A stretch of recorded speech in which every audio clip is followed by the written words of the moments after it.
안녕하십니까, 여러분.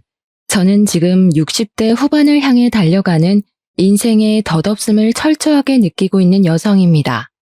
저의 인생에 굴곡이 있다면 큰 산이 하나 덜렁 있는 것이 아닌 에베레스트산 여러 개가 쭉 줄지어 있는 느낌이라 생각합니다. 에베레스트가 TV에서만 보던 죽음의 산이라고들 하던데 정말 제 인생을 비유하기에 찰떡이 아닌가 싶을 정도로 환상적인 수식어라고 생각합니다. 저는 정말 힘든 유년 시절을 보냈고 절망적인 결혼 생활을 했으며 충격적인 말년을 맞이하는 느낌을 받으며 하루하루를 힘겹게 살아가고 있습니다. 제가 이곳을 찾아와 괜히 여러분의 마음까지 무겁게 만드는 것은 아닌지 걱정이 되지만 제 속 한번 시원하게 털어내고 싶어서 이렇게 글을 써내려고 합니다. 모쪼록 제 인생에 대해 여러분과 함께 이야기를 나누고 슬픔을 나누면 반이 된다는 그 말을 실감해 보고 싶답니다. 지금부터 제 인생의 모든 굴곡, 모든 사건, 모든 결말을 이야기해 보도록 하겠습니다. 저는 20살이 간 넘은 어느 날 아무것도 모르는 상태로 결혼이라는 것을 하게 되었고 그 이후 아주 고통스러운 일생을 맞이하게 되었습니다. 남들은 결혼이 축복이라고 하던데 저에게는 생지옥 그 이상도 이하도 아닌 제도나 다름이 없는 족쇄 같은 것이었기 때문이었습니다. 저랑 남편은 중매를 통해서 만나게 되었는데 남편이 그 당시 보여주었던 모든 행동이나 조건들이 결혼 후 거짓말이었다는 것을 알게 되었습니다. 사업을 한다던 남편은 집에서 놀고 먹는 백수였으며 남편과 함께 살던 홀시어머니의 수발은 모두 저의 몫이 되었습니다. 저희 부모님은 사기꾼이던 중매쟁이의 말에 깜빡 속아 제가 부잣집에서 걱정 없이 살기를 바라며 저를 어린 나이에 시집을 보내신 것이었습니다. 저희 집이 가난했기 때문에 부모님께서는 늘 저를 걱정하셨고 제가 배를 굼지 않았으면 하는 마음에 먼 타지로 저를 시집 보내신 거였는데 실상은 전혀 달랐던 것입니다. 남편은 하루 종일 처자빠져 잠만 자다가 늦은 오후에 일어나서 마실을 나가 술을 먹고 돌아와서는 씻지도 않고 잠을 자기 일쑤였습니다. 그런 남편에게 잔소리라도 할라치면 어느샌가 시모가 제 옆에 떡하니 나타나 제 등짝을 때리며 잔소리를 하셨습니다. 남편의 기가 살아야 사업도 할 수 있는 것이며 돈도 잘 벌어오게 되는 것이라면서 저에게 남편의 기를 죽일 생각은 꿈에도 하지 말라고 하셨습니다. 저는 당장이라도 이혼을 꿈꾸며 하루빨리 이 족쇄 같은 집구석을 떠나겠다고 결심을 했었는데 아주 충격적인 일들이 그 뒤에 줄줄이 터지기 시작했습니다. 매일같이 백수 생활로 놀고 있는 남편. 어느새 저에게 모든 일을 맡기고 옆에서 눈을 부릅뜨고 지켜보며 잔소리를 하는 시모까지. 결국 저는 도망갈 수 없음을 느끼고 체념을 하고 있었죠. 그런데 집안 가게 살림에 구멍이 뻥뻥 뚫리기 시작했습니다. 그동안 모아두었던 돈들이 전부 바닥이 난 것인지 뭔지 쌀을 살 돈이 없다며 저에게 일을 하라고 시모는 잔소리를 시작하셨습니다. 차라리 집구석에서 한심한 사람들의 꼴을 보고 있느니 일을 하는 게 낫겠다는 생각에 동네 작은 가게에 취직을 해서 돈을 벌어다가 시모와 남편의 수발을 들고 있었습니다. 반찬을 사러 가는 길이 무서울 정도로 돈이 없어서 전전긍긍을 하던 도중 친정 부모님께서 아주 갑작스러운 사고를 당하게 되었습니다. 두 분이서 저를 보러 오시겠다며 그 멀리서 버스를 타고 이동을 하시다가 버스 전복 사고가 나게 되면서 그 자리에서 그만 목숨을 잃고 마셨던 것입니다.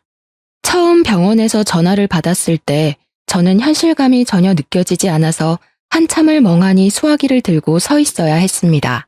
시모가 전화비 많이 나온다고 당장 전화를 끊으라고 소리를 치지 않았더라면 그 자리에서 하루 종일도 서 있었을지 모르겠습니다. 저는 정말 갑자기 두 부모를 한날 한시에 잃어버린 천의 고아가 되고 말았고 제 인생은 점점 더 미궁 속으로 빠져들게 되었습니다. 장례를 전부 치르고 상실감에 젖었는데 저희 집은 제가 태어나던 때부터 지금까지 단 한 번도 부유했던 적이 없었던 집안이라 당연히 물려받을 유산 같은 것도 전혀 없었습니다. 상속을 할 재산이 없으니 딱히 부모님의 재산을 정리할 것도 없었는데 그걸 알게 된 시모가 저에게 한 소리를 하시더라고요. 부모를 잃은 슬픔에 잠겨서 아무것도 하지 못하고 먹지도 못하는 사람에게 저희 부모님이 실속이 전혀 없는 사람이라면서 핀잔을 주는 게 아니겠습니까? 부모님 두 분 다 어이없는 사고로 보내버린 자식에게 도대체 그게 할 소리랍니까? 저는 상식을 벗어난 시모에게 정말 치가 떨렸습니다. 우리 집이 물려줄 유산이 1원도 없는 거지 같은 집안인지 몰랐다면서 보험도 들어둔 게 하나도 없냐고 저에게 잘 알아보라고 하더라고요. 돈돈거리면서 장례식장에 다들 부조는 많이 했냐고 물어보는데 사람의 탈을 쓴 짐승이 따로 없다는 생각을 하게 되었습니다. 어떻게 사돈이 죽었는데 장례식장에서 돈 타령을 할 수 있는 것인지 이해가 가지 않았습니다. 하지만 시모와 남편의 만행은 여기서 끝이 나지 않았습니다. 이 정도가 전부였다면 제가 에베레스트를 들먹일 이유가 없었겠죠. 장례가 끝난 뒤 큰 돈을 만질 거라 생각했지만 보험금도 재산도 하나 없자 시모는 저에게 하루빨리 돈이나 많이 벌어오라면서 슬픔에 잠길 시간을 주지 않았습니다. 제가 부모님을 추락할 시간조차 주지 않고 부려먹을 생각만 하고 있었으니 제 속은 얼마나 타들어갔겠습니까? 저는 집에서 놀고 먹는 백수 남편과 모든 걸 제 탓을 하고 돈 타령만 하는 시모를 모시고 살다가 이혼을 다시 한번 결심한 어느 날 임신을 하게 된 사실을 알게 되었습니다.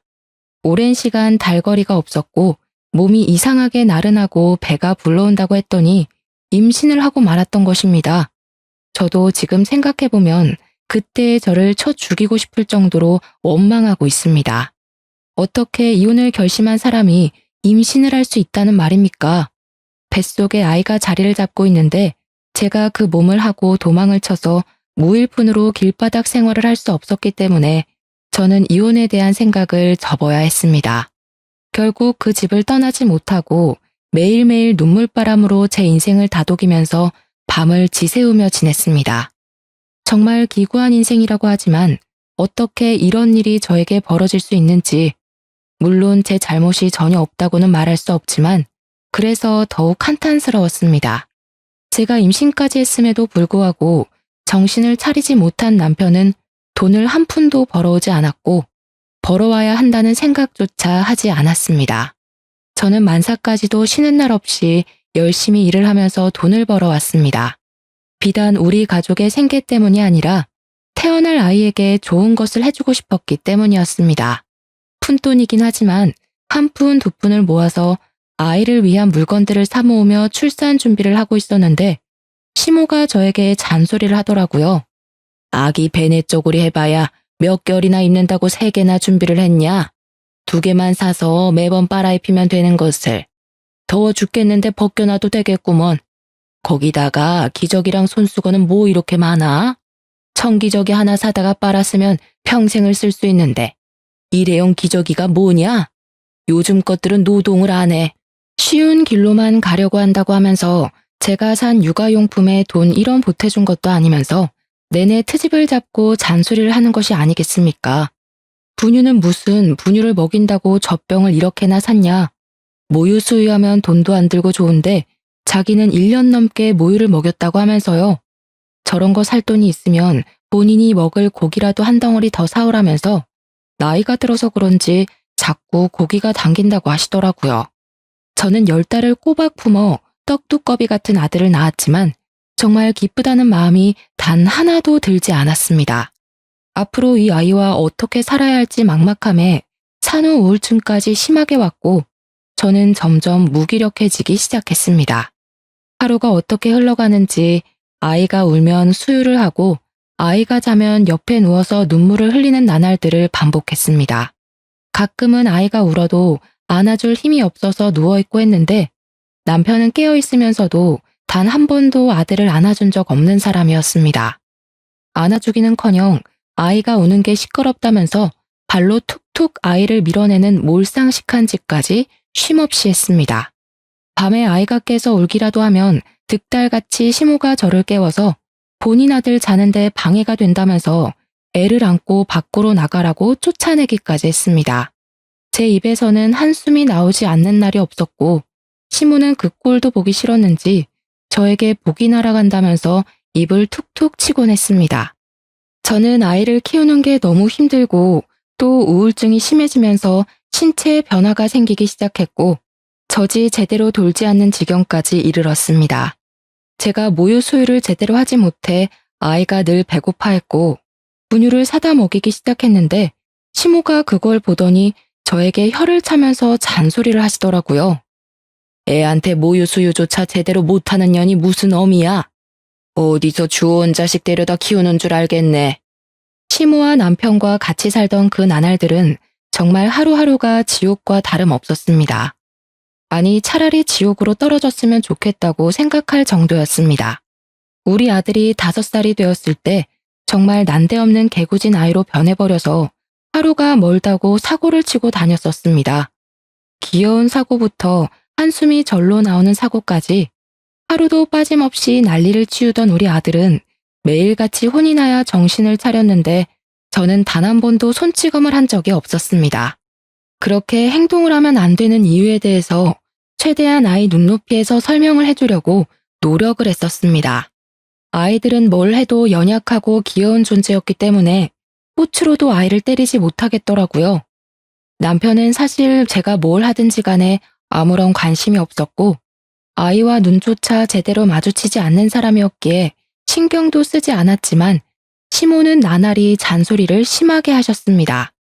저희 아들이 편식이 무척이나 심한 아이였는데 제가 일부러 요리를 할 때마다 아들과 함께 상을 차리고 요리를 하곤 했었습니다.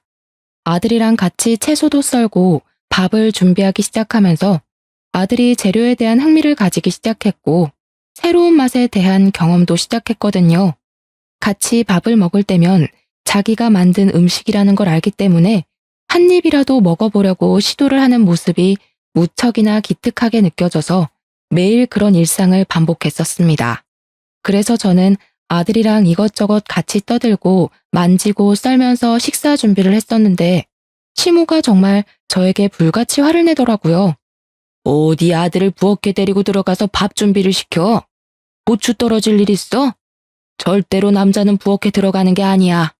저희 아들이 흥미를 가지고 즐거워하는 일임에도 불구하고 절대로 안 된다면서 반대를 하기 시작했고 요리를 준비하려고만 하면 아들을 데리고 방에 틀어박히셨습니다.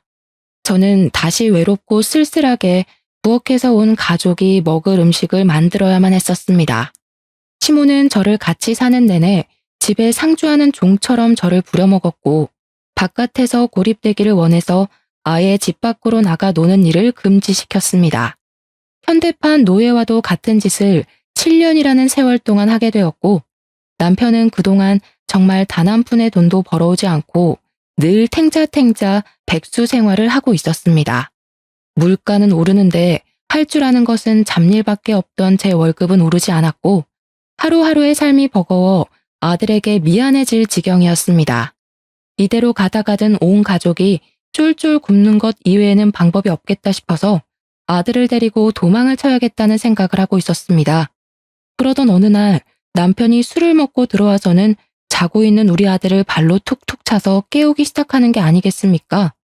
아들이 잠에서 슬쩍 깨서 칭얼거리면서 남편에게 하지 말라고 투정을 부리고 있었는데 남편이 그 모습에 화가 난 건지 갑자기 아들을 흔들어 깨웠습니다. 너는 말이야, 아빠가 들어왔으면 다녀오셨냐고 제깍제깍 인사를 해야지. 인사도 안 해? 어? 누굴 닮아서 이렇게 버르장머리가 없는 거야? 애가 자다 깼는데 당연히 칭얼거리지 않겠어요? 오늘도 밖에서 신나게 뛰어놀아서 아마 피곤할 거예요. 얼른 씻고 와서 자요, 당신도. 네가 나를 돈 안 벌어온다고 무시하니까 애도 나를 무시하는 게 아니겠어? 이런 거 얼굴에 처바를 돈이 있으면 나한테 술값을 더 내놓으란 말이야. 마트에서 가장 싼 것만 잔뜩 골라 사온 제 화장품을 내리 던지면서 소리를 치는데 순간 공포심이 저를 덮치더라고요.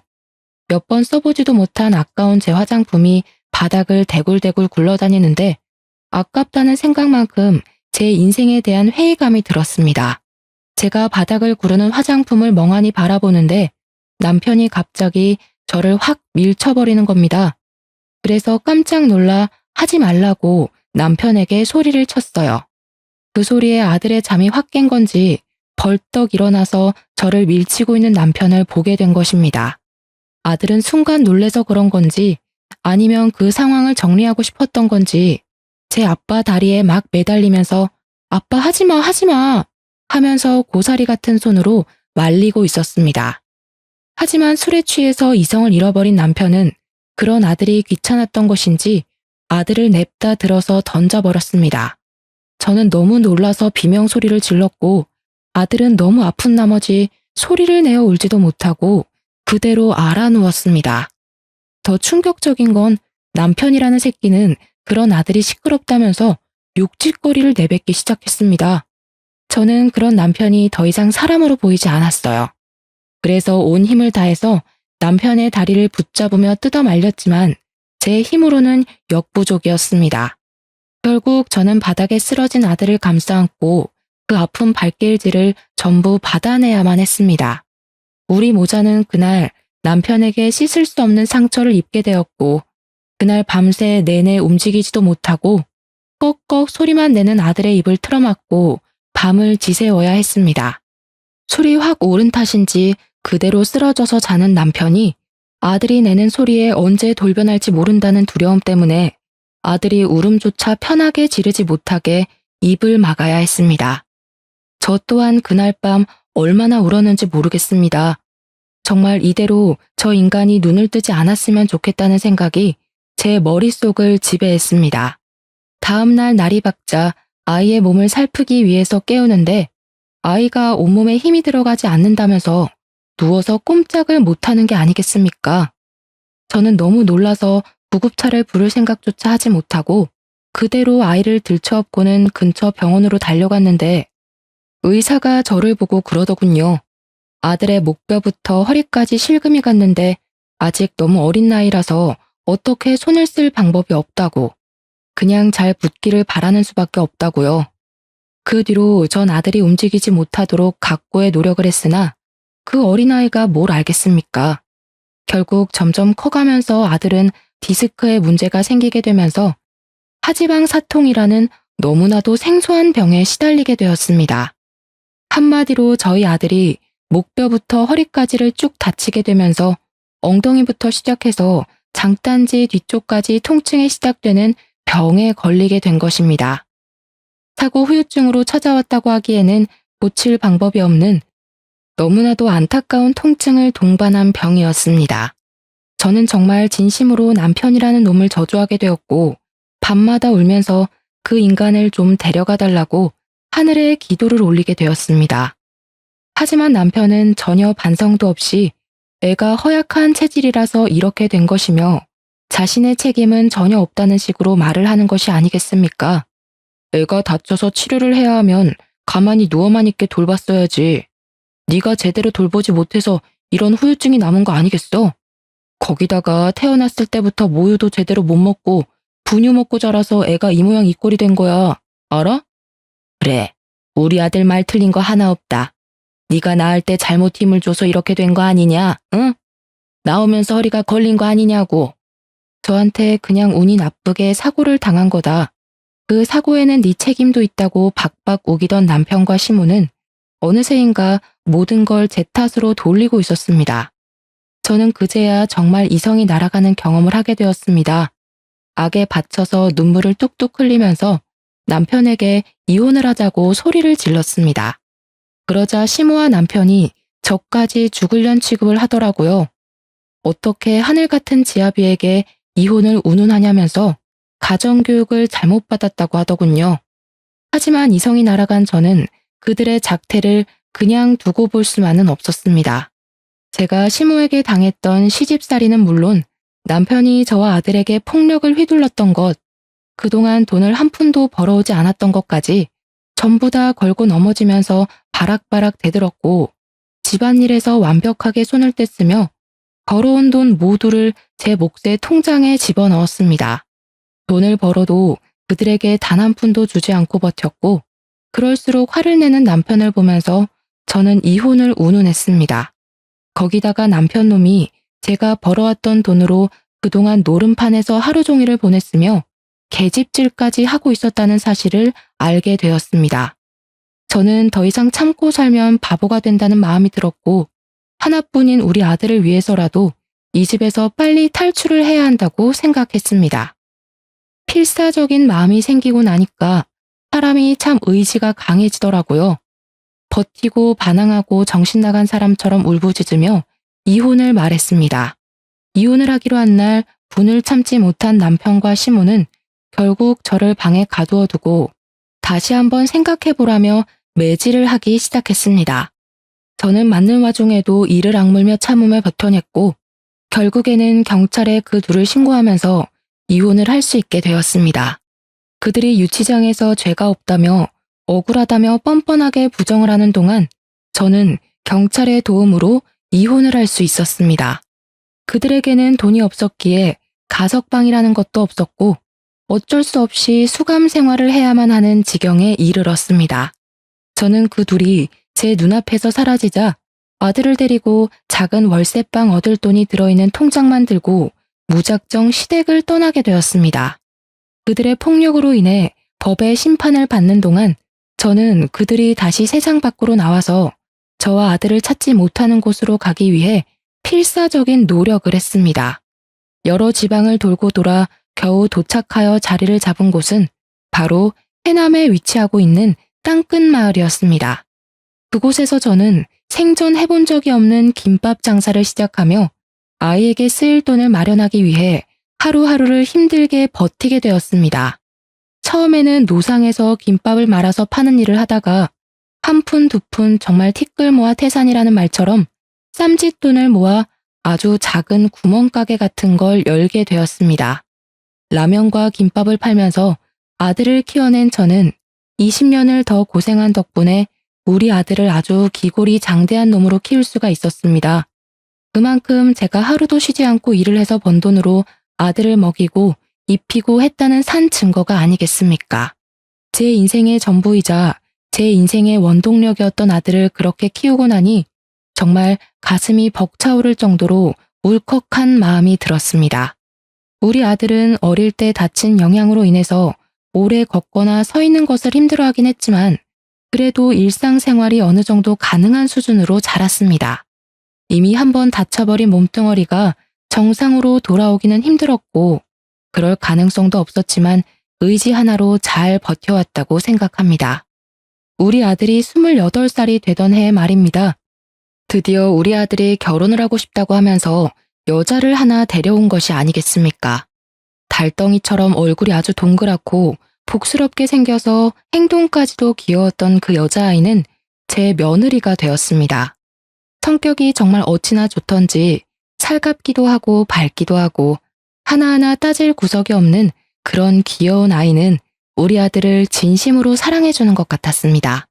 제가 며느리를 처음 봤던 그날 홀려버릴 정도로 성격이 좋았으니 저는 정말 반대할 이유가 하나도 없었고 하루빨리 내 며느리가 되었으면 좋겠다고 생각했습니다. 하지만 며느리의 집안에서 우리 아들을 무척이나 반대하는 바람에 바로 당장 결혼식을 올릴 수가 없었습니다. 제가 작은 구멍가게를 운영하며 아들을 키워냈으니 집안이 번듯한 것도 아니었고 우리 아들에게 아주 조금의 장애까지 있으니 반대할 만했다고 생각은 합니다. 거기다가 며느리 또한 이혼한 가정에서 자라 타돈어른이 투병을 하고 있던 중이었기에 재력이 있는 집안으로 시집을 보내고 싶다는 마음이 굴뚝 같았을 겁니다. 아등바등 사는 게 얼마나 힘든 일인지를 누구보다 잘 아는 저였기 때문에 며느리가 저희 집 며느리가 되었을 때 저는 정말 예뻐해 주었습니다.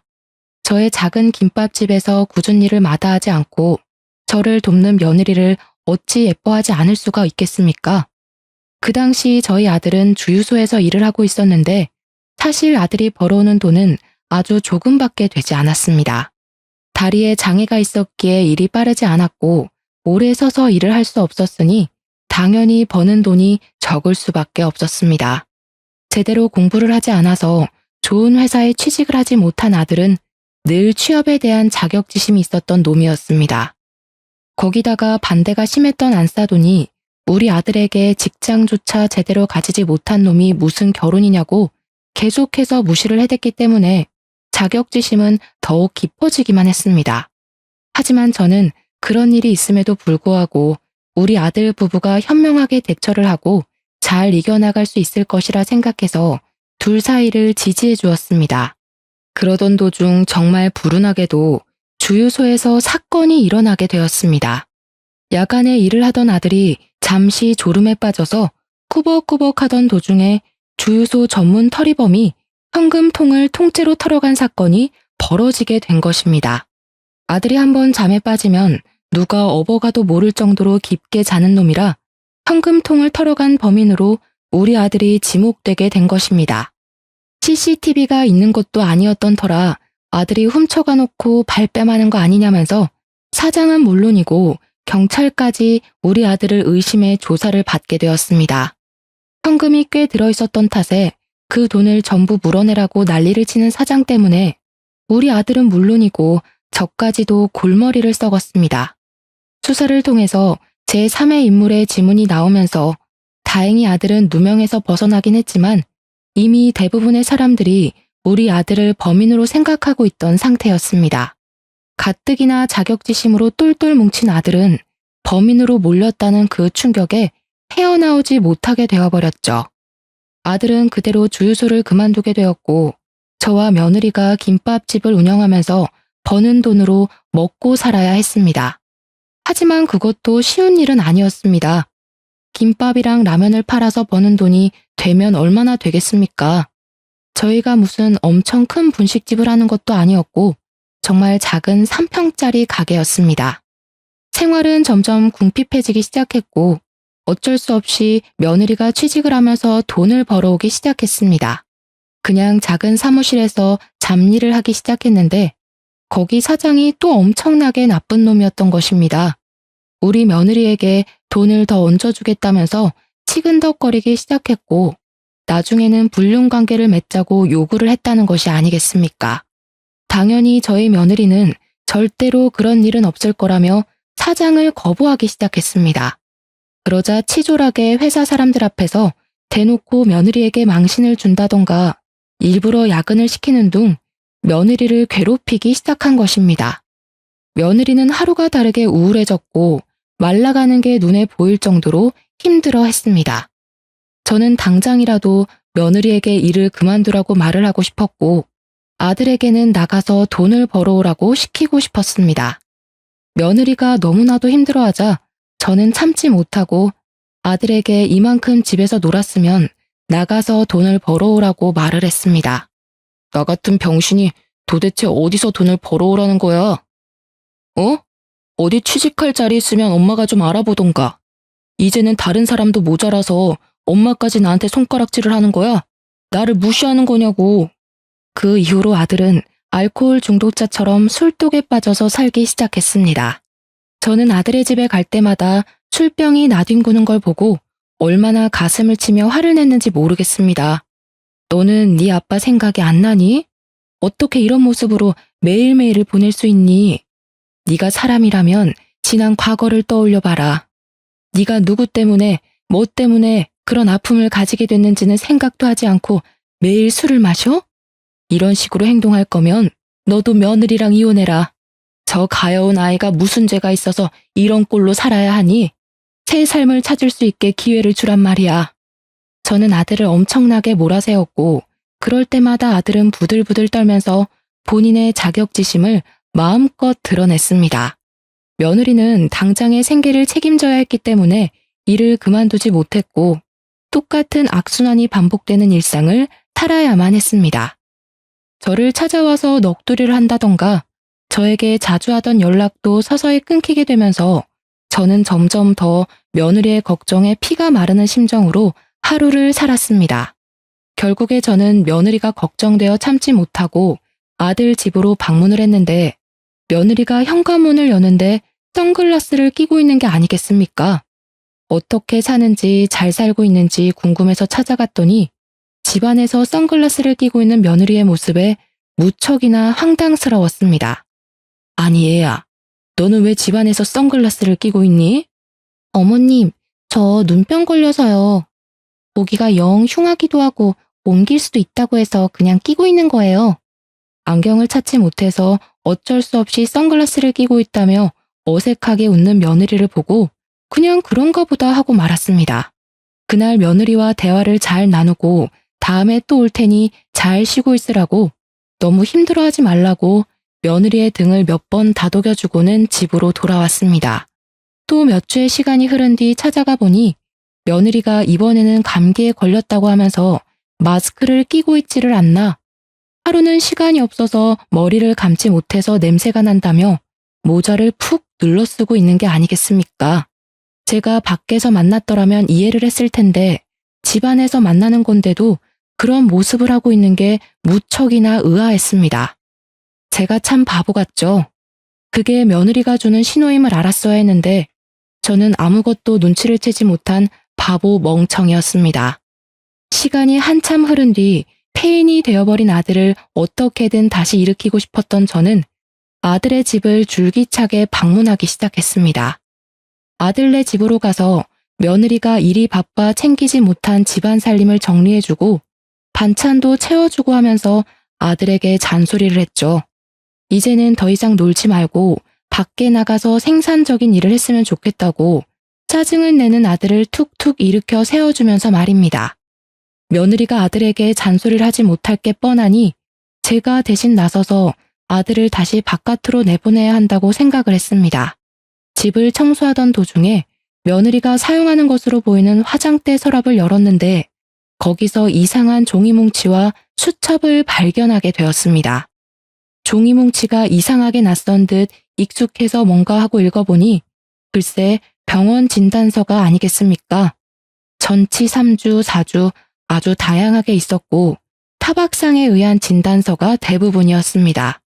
저는 너무 놀라서 이게 다 뭔가 싶어서 꼼꼼하게 자리에 앉아 그 진단서들을 살펴보기 시작했습니다.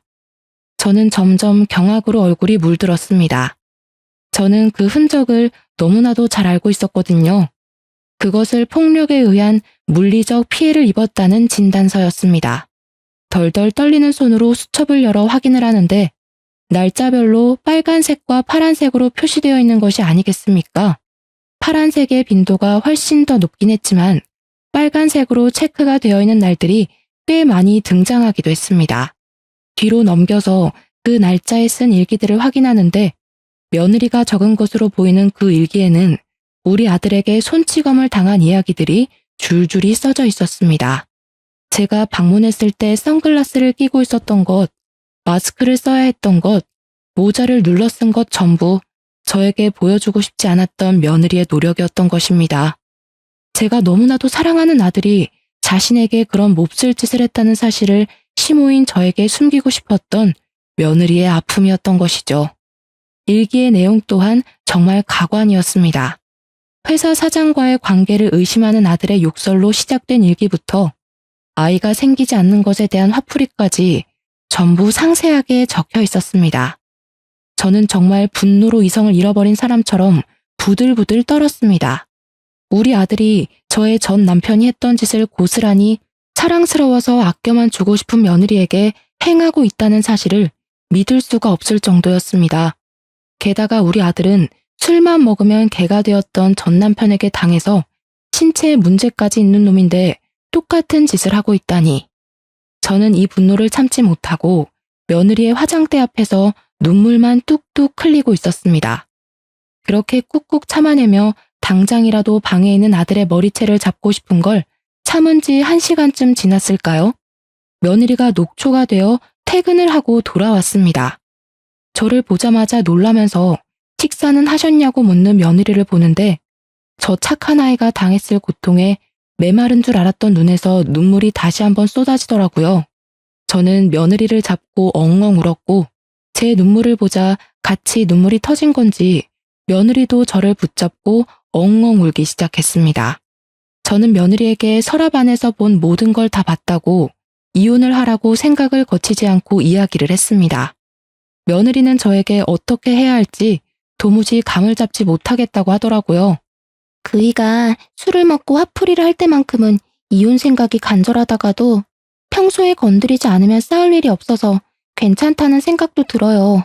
제가 너무나도 사랑하는 사람이기 때문에 한 번만 용서해주자는 마음으로 살다가 여기까지 오게 된 거예요. 거기다가 저희 어머니께서 엄청나게 반대를 하셨었잖아요. 엄마 보기 부끄러워서 제가 어떻게 이혼을 하겠어요. 저는 며느리에게 생전해본 적 없던 호통을 크게 쳤습니다. 너의 인생이 지금 나락으로 가게 생겼는데 그 와중에 부끄럽긴 뭐가 부끄럽다는 게야. 내가 화장대 서랍 안에서 모아둔 증거 다 봤다. 이거 가지고 경찰에 신고를 해.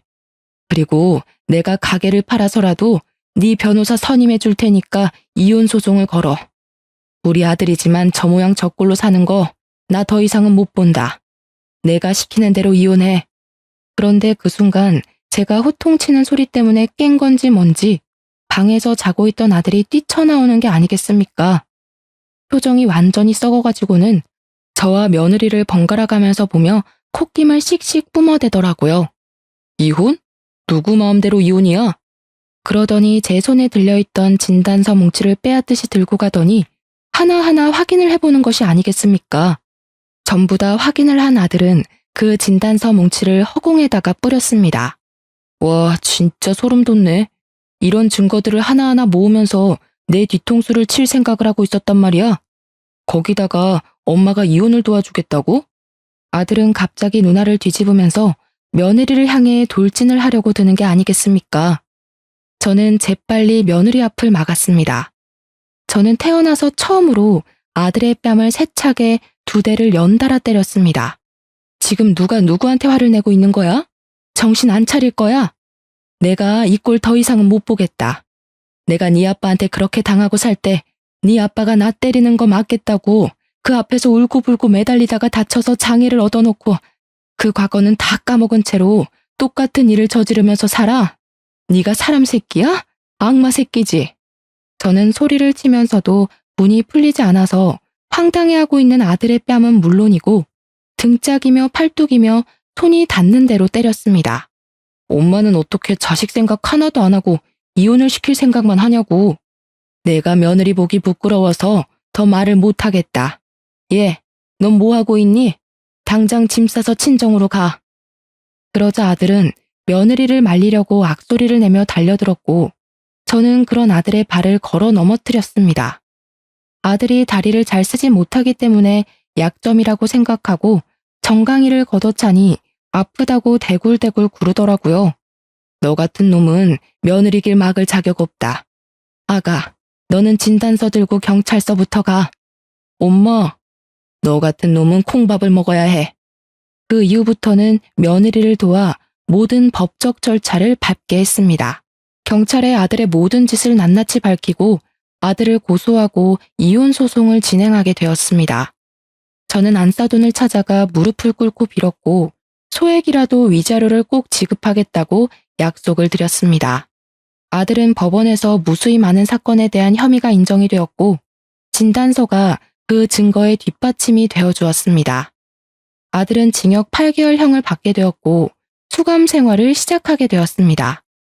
며느리는 이혼을 했고 저는 며느리에게 2번 다시는 이쪽으로 발길조차 돌리지 말라고 신신당부를 했습니다. 며느리는 울면서 저에게 끝까지 죄송하다고 인사를 했지만 전혀 죄송할 필요가 없다고 오히려 며느리를 안심시키려 애를 썼습니다.